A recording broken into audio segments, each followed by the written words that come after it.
And Sadhguru, in respect of the importance of breathing. Oh, you must breathe, believe me. What can I say? If you turn on your TV, there is Zumba and there is insanity.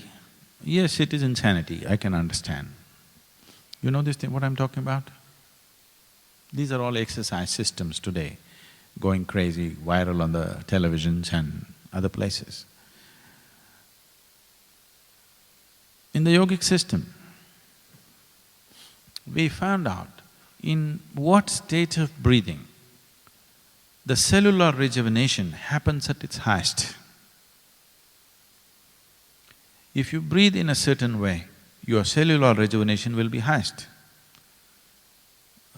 I don't know if I should… This is a quackery, a little bit of quackery, but you know, so about 2 years ago, I happened to be in Germany. This is a qualified doctor who's turned into alternative systems, and a friend took me there and I just happened to go there, and there was a big storm, we couldn't get away from him. There was a snowstorm, so I had to stay with him for the night, and he said he wants to check my cellular age. I walked into his laboratory, all kinds of weird machines and computers and stuff, stacked up computers. I said, I don't want anything checked, I'm fine. But he said, no, we have to check you. And he checked, I don't know what it is, he took my blood samples, he had this, that and everything, and he put me on all kinds of machines and he said, my cellular age is 25. I said, well, I feel that way. I don't know about myself, at least I feel that way. And now, for example, the basic practice we are teaching as a part of inner engineering, the Shambhavi Mahamudra. The University of California did a study, an extensive study on this, and they found those who are doing Shambhavi for more than 3 months, the neuronal regeneration in the brain is 241% higher than the average. It is the highest recorded ever, just because of a certain pattern of breathing. So breath is life, isn't it? If I take away your breath, you're finished. Something so vital. It is not just about breathing more oxygen, there's a lot more to it. There's a whole science attached to it. It's very unfortunate. These are things we have always known, but the yoga, even the yoga that you see in the country is rebound from the American coast. Lot of people believe Madonna invented yoga.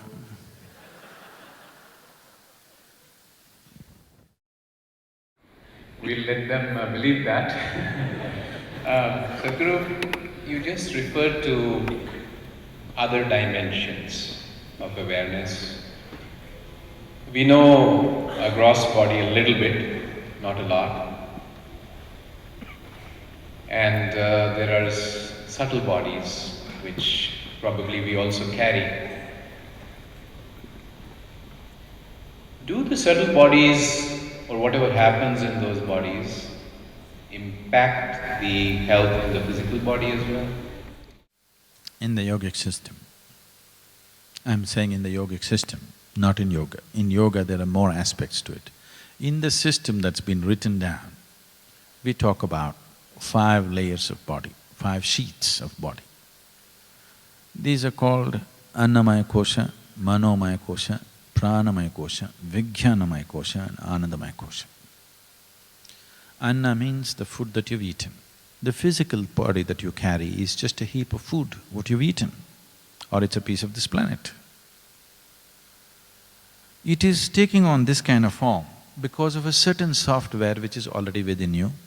You can call it genetics, you can call it karmic, you can call it so many things, but essentially it's information. A certain memory shapes this particular body in a particular way.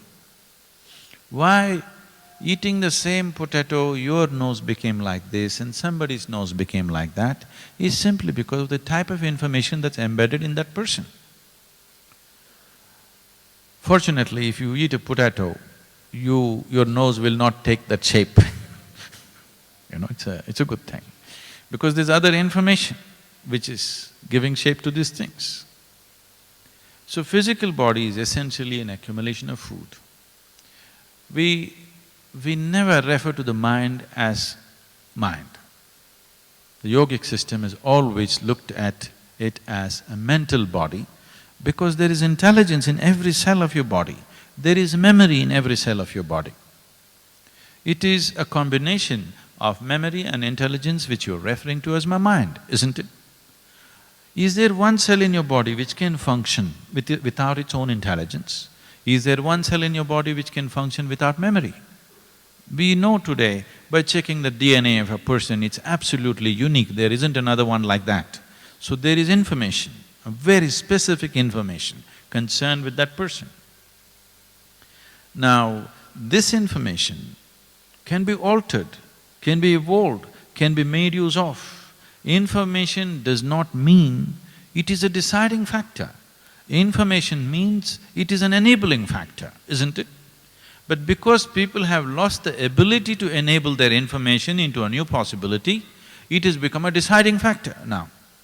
So whatever your genetics are, whatever your karmic information is, this is information. If you know how to use it, it has a phenomenal possibility. If you do not know how to use it, it becomes a static cycle, creating itself in a certain way. So this is your hardware, that is your software, but these two things cannot do anything by themselves unless you plug it into quality power. So the third layer of the body is pranamaya kosha. This is the energy body. These three are physical in nature. When I say physical in nature, it is very clear that this light bulb is physical. But the electricity behind it is also physical. The light that is emanating from it is also physical. It is getting subtle, but still physical. So these three are physical in nature. The physical body, the mental body and the energy body, all three are physical in nature.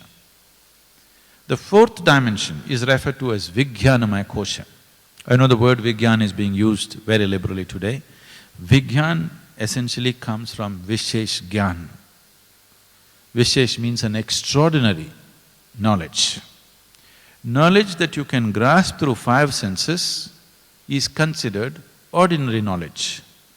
That which you cannot grasp through the five senses, but has been grasped in some other way, is referred to as Vishesh Gyan, which together becomes Vijnan.